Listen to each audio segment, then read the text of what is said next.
I'm delighted to hand you over to our first speaker, Dr. Sian Davies-Vollum, who's chair of the ES3 Subject Benchmark Review Panel, who will provide an overview of ES3 Benchmark Statement changes. So thank you very much. I'm going to give you an overview of a little bit about the process of that Subject Benchmark Statement review and some of the changes, the important changes in it, and an overview of those three main themes that are now incorporated into the benchmark statement. So you may know that there were 14 new and revised QAA subject benchmark statements that were published in March. And these are the first benchmark statements to incorporate a consideration of how practice within disciplines and subjects addresses wider social goals of quality, diversity and inclusivity, sustainability, and enterprise and entrepreneurship. So ES3, Earth Science, Environmental Studies, was one of those 14. So we were part of the trailblazer group. And the intention then is that over time, all subject benchmark statements will have this new look and this new approach. So just wanted to start with some aims and approaches of the new subject benchmark statements and those revisions.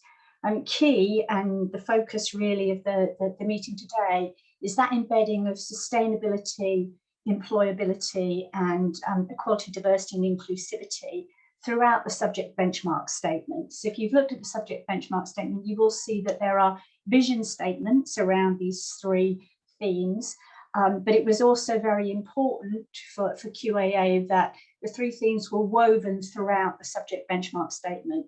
And this did require rooting them within the design and delivery aspects of the benchmark statement, as well as the subject coverage, knowledge, subject skills, and the benchmark standards. So hopefully you will see that we have done that throughout the benchmark statement.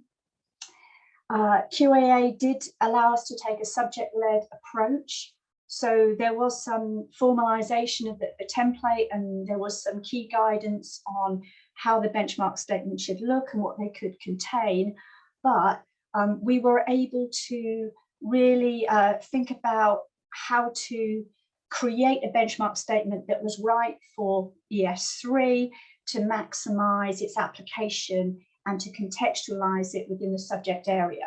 So if you do compare a number of benchmark statements, yes, there are similarities in how they're set out and the areas, but the text is not necessarily the same. So if you looked at ours compared to geography, you would see that there are differences, although we did actually talk to I did talk to the chair of the geography panel about some overlap.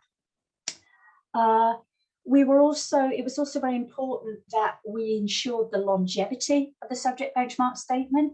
As we were writing it, we were still in the midst of the pandemic, and we had to make sure that our focus was beyond the pandemic and wasn't really addressing those or focused on those conversations we were having about delivery of degrees through the pandemic. So we had to make sure it was future focused and it considered long-term trends. And then we also had to think about and consider those major changes in higher education more broadly. So that's really the aims and the approach that we took. I thought it would be helpful to give you an idea of that process and timeline and who was a part of the advisory review group. So I will go on to think about that. So the whole process started in March 2021 when I started to work with QAA on putting the review group, the advisory group together, and I worked with PSRBs to reach out for volunteers to join that advisory group, and we started work in May 2021. That review group consisted of 18 members. So there were academics from a wide range of subjects and institutions from across the UK. So we have representation from Scotland and Wales. we had representation from most of the PSRBs that are connected to ES3. You will realise that ES3 is broad and encompasses a number of accrediting bodies and PSRBs, but we did have pretty good representation, including very good representation from IES. We had representation from industry, and we also had one student on the panel. And here today, contributing to the meeting, I know Diane and Alison are part of the agenda, and they were part of that review group. We worked on the benchmark statement throughout last summer, and we used 3 working groups, and I need to acknowledge my leads for those working groups. So Rebecca Williams at Hull was leading on the ED&I aspect, and Debbie Bartlett from Greenwich was leading on the employability aspect, and Simon Kemp from Southampton led on sustainability. So we got that draft complete in September. It went out to consultation in the autumn, and thanks to everybody that provided feedback. We got lots of feedback from across ES3. We revised and finalised the benchmark statement in January, and then it was all available and was launched in March. So that's a little bit about the process. What I really want to do now is talk more about, firstly, about working across 3 subject areas, because it was quite challenging, because we had environmental science, environmental studies, and earth science. As you'll know, the benchmark statement encompasses those 3 areas. And then I will talk a little bit about the 3 themes that are embedded within the benchmark statement. So it's challenging when we have and I think this benchmark statement is unique in that it does cover 3 differing but very connected subject areas of earth science, environmental science, and environmental studies. And the challenge was to maintain the identity of those subjects, but have and address their differing needs while assuring that the connectivity between them. So we thought about those differing needs. So for earth science, for example, changes in perspective on really the importance of sustainable energy and the shift away from petroleum and into renewable resources. And for earth and for environmental science and studies, a lot of the discussion that we had was around the differences between those 2 subjects and how they overlap. In previous subject benchmark statements, you will see that they are kept separate, and we made a key decision quite early on to merge the 2 subjects and then have a separate piece that addresses their distinctiveness, if you understand what I'm going to. So what we did, we have 3 sort of sections within the subject benchmark statement, where in that first section, we have guidelines to the shared characteristics, components, and applications for environmental science and environmental studies. And that is the sort of biggest part, and that is new. There wasn't really a shared section previously. It was very distinct for environmental science and environmental studies. And then we have a section that is specific to environmental science content only, and that contains the more scientific and engineering aspects of environment. And then we have a section that has guidelines to, oh, and I'm sorry, I can see it says environmental science content only. I obviously copied and pasted and didn't change it to studies. That should say environmental studies content only. So apologies, that's my mistake. And that environmental studies content was focused around the sociological, cultural, political, and philosophical aspects of environment. So you will see that as quite distinctive in the new subject benchmark statement, and hopefully that will help to guide and understand the differences, but also show where there's overlap. What we've done also is ensure that there's an alignment and connection between the typical components across all 3 subject areas. So you will see that there are shared degree components and shared applications, particularly around sustainability for all three of those degrees or degree areas. And then finally, that multidisciplinary and interdisciplinary approach was we embedded throughout the subject benchmark statement, because that is a key aspect, a key component we felt of ES3. So hopefully that's clear. If not, please ask me questions at the end about how we did that and why we did that. So I'm going to talk now about the three different focus areas, the three different themes around sustainability, ED&I, and employability. I won't go into a whole lot of detail because I know colleagues are going to talk about that in detail throughout the day. But I would like to give you an overview of that. That talks a little bit about our guiding principles and approach. So in terms of sustainability, you know, we're in that very nice situation where our degrees are really, you know, sustainability is absolutely core to them. What we used as guiding principles were the concepts and applications of sustainable development and systems thinking, and those are very important as we set out the skills, the competencies, the content. We drew on the Education for Sustainable Development framework, and that's referenced within the subject benchmark statement now, and on focusing on the role of the subjects in meeting the UN Sustainable Development Goals. And although we don't reference all of those Sustainable Development Goals, we do reference the SDGs.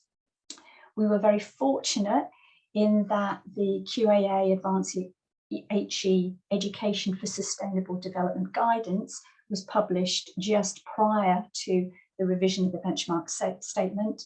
And Simon Kemp from Southampton, who led on that QAA guide, was our sustainability lead as we were doing the revisions, and we were very fortunate to have his input. In terms of equality, diversity and inclusivity, QAA actually put on a workshop on EDI for chairs and select members of review groups. So there was that consistency in that discussion across those subject areas that were revised in benchmark statements.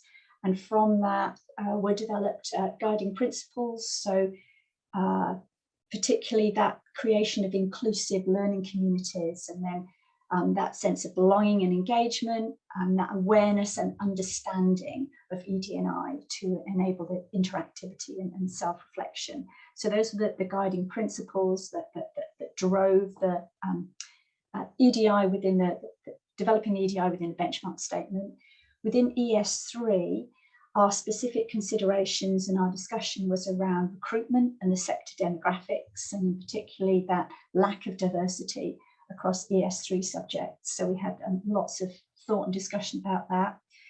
The outdoor experiences and the perception of outdoor experiences was field work, field courses, an important aspect of our ES3 degrees. So we thought very carefully about that. Ethical use of resources and resource management, and intergenerational ethics and equity. So those are key things that were quite specific to ES3 that you will see now in the benchmark statement. And it was very important to us that we focused on real inclusivity and accessibility, and that was throughout learning, teaching and assessment. So we didn't just want to consider making adjustment, but really wanted to foster that sense of real inclusivity and address that explicitly, so that it becomes the cultural norm throughout the ES3 subjects. I should also mention here that at the revision stage, so post-consultation, we also had some input from the Disabled Students Commission that we were able to respond to and incorporate in the benchmark statement.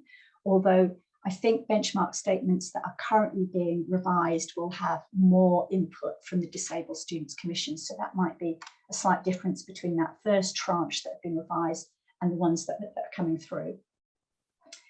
Sure. So, Sorry, it's a 2-minute warning. Thank you. okay. So in terms of employability, our guiding principles are around graduate benefits to society. So it's very much about the benefits to society and economy, and working with employers to address those employer needs. And then those attributes that enable students to transition into successful graduates. And our approach emphasised that KSB, knowledge, skills and behaviours. Behaviours we thought were very important.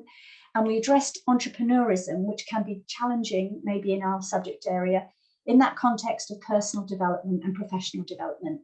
And we do explicitly mention authentic assessment and assessment linked to employability. So then I wanted to just note, this is really my last slide, the benchmark standards themselves are grouped into 4 areas: intellectual skills, practical skills, communication skills, and personal and professional skills. Those personal and professional skills are the most changed. They include more reflection, understanding of EDI by students, ethical working, professional development and professional capabilities, as well as health and safety and ethics. So those are all in the benchmark statements that we expect students to come out with when they complete their degree. For the first time, we make reference to master's degrees, although we don't provide benchmark thresholds for them. Out of scope were research degrees and degree apprenticeships, because degree apprenticeships are covered in the QAA higher education apprenticeships standards. So I think that's where we are. I mean, this is our summary and the quote that I gave to QAA. I think the benchmark statements, this revision, it supports the development and delivery of degrees that prepare students to take actions and make decisions that underpin the equitable solutions required to secure a sustainable future for all. And that was really what guided our revisions. And I hope you'll see those in that revised benchmark statement. And I also included, so people can have access to the key reference and resources. And these are also linked at the end of that benchmark statement. And I think that's about time, and that's all I want to say. So thank you very much, and thank you for inviting me to introduce this day, which I think is really just a great way to get this benchmark statement off the shelf and into our degrees. That's fantastic. Thank you so much, Sian. We really appreciate you providing your overview. Now, please don't be afraid or shy to pop any questions into the chat, and then we can share them with Sian. If you have any questions later on in the session for Sian, I think, are you able to stay with us, Sian, as well? Yes, I'm trying to be able to do that. Yes, that would be amazing. So if you do have any other questions for Sian later in the day, please pop them in the chat. So that was a fantastic overview and really clear. And I think a lot of the colleagues on this call will now be thinking about how best to implement the benchmarks in their ongoing provision. So, and you gave a really clear overview of the changes and how those are incorporated into the new benchmark and into the new standards. But have you got any tips for people who are trying to look at how their programs might need to be adapted or changed or modified in the light of the new benchmark statement and standards? Anything that you would advise them sort of start with and think about? I think, in our ES3 degrees, I think we already do a pretty good job at sustainability, and I think many degrees are already using that ESD framework and the UN Sustainable Development Goals. I think that the most challenging part is going to be including the equality, diversity and inclusivity, and I think that's across the sector. So I think that probably needs the most thought and consideration. The employability and entrepreneurism involves really good connections with industry, which I think probably most degrees would have, but also that consideration of student transitions going into the workplace. So it's that professionalism and the professional competencies and what they need beyond their degree content. So understanding health and safety, understanding ethics, understanding issues of equality, diversity and inclusivity going out into the workplace. So I think those are the things that would be maybe different to curriculum development conversations and processes that have gone on previously. Thank you, that's really helpful. We have a question from Georgie Goff. Did the panel give any explicit consideration of how to represent the ideas of assessment of, for and as learning could be translated into the statement? I'm sorry, I'm not sure. Do you want to clarify your question? Yeah. Thanks.